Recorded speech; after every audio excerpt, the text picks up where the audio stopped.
The Mitten by Alvin Tresselt.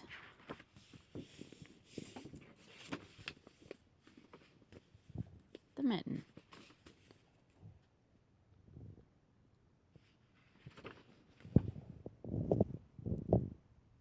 It was the coldest day of winter, and a little boy was trudging through the forest gathering firewood for his grandmother. "Bring back all you can find," the old woman had said as she sat knitting a pair of mittens. "The north wind blows cold, and we must have a good fire to keep us warm." All morning the boy worked picking up sticks until his sled was well loaded, and then a very strange thing happened. Just as he picked up the last stick, he dropped one of his mittens in the snow. Now, how could a boy do this on the coldest day of winter? I'll never know, but that's the way my grandfather tells the story. Off he went with his load of wood, and the mitten was left lying on a snowdrift.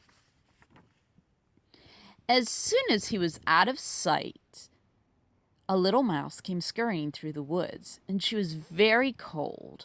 And when she spied the little boy's mitten with its feathery fur cuff, she popped right in to get warm. It was just the right size for a little mouse.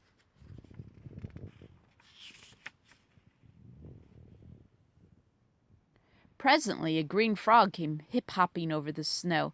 "Anybody home?" she asked when she saw the mitten. "Only me," said the mouse.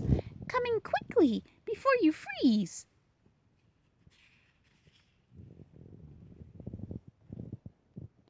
They had no sooner settled themselves snugly in the red wool lining when an owl flew down. "Hoo-hoo! May I join you in that lovely mitten?" he asked. "If you mind your manners," replied the mouse, for owls always made her nervous. "And don't wiggle around too much," added the frog, "because it's a bit tight in here."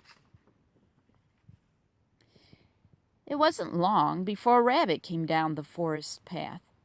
"Is there room for me in that soft, warm mitten?" asked the rabbit. "It's awfully cold out here." "Not much room left," said the mouse and the frog and the owl. "But come in, we'll see what we can do." Even before the rabbit had gotten herself tucked in, a fox came trotting up to the mitten, and after a good deal of trouble, she got herself in along with the others.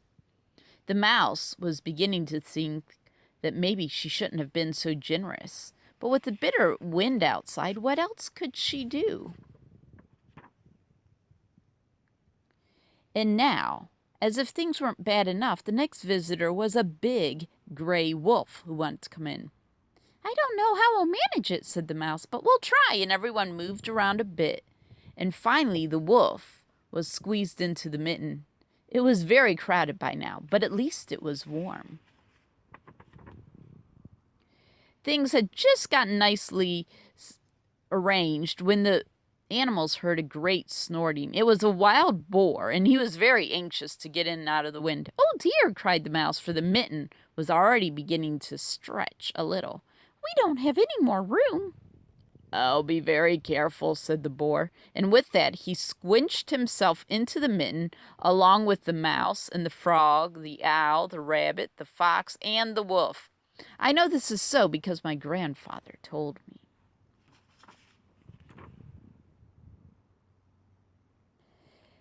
But the worst was yet to come, for who would appear now but a bear? He was very big and very cold. "No room! No room!" cried the animals, even before the bear had a chance to speak. "Nonsense," said the bear. "There's always room for one more," and without as much as a please or thank you, he began crawling into the mitten. He put his paw in first, and the mitten creaked and groaned. He put his other paw in, one of the seams popped. Then he took a big breath and pushed himself in. Now, while all this was going on, along came a little black cricket. She was very old, and her creaky legs ached with the cold, and when she saw the mitten, she said to herself, "Now that looks like a nice warm place. I'll hop over and see if I can squeeze in too." But me, that's all that was needed to finish off the poor old mitten. The cricket had no more than put her first scratchy foot inside when, with a rip and a snap, the stitches came apart, the old leather cracked, and the soft red lining split in half, popping all the animals into the snow.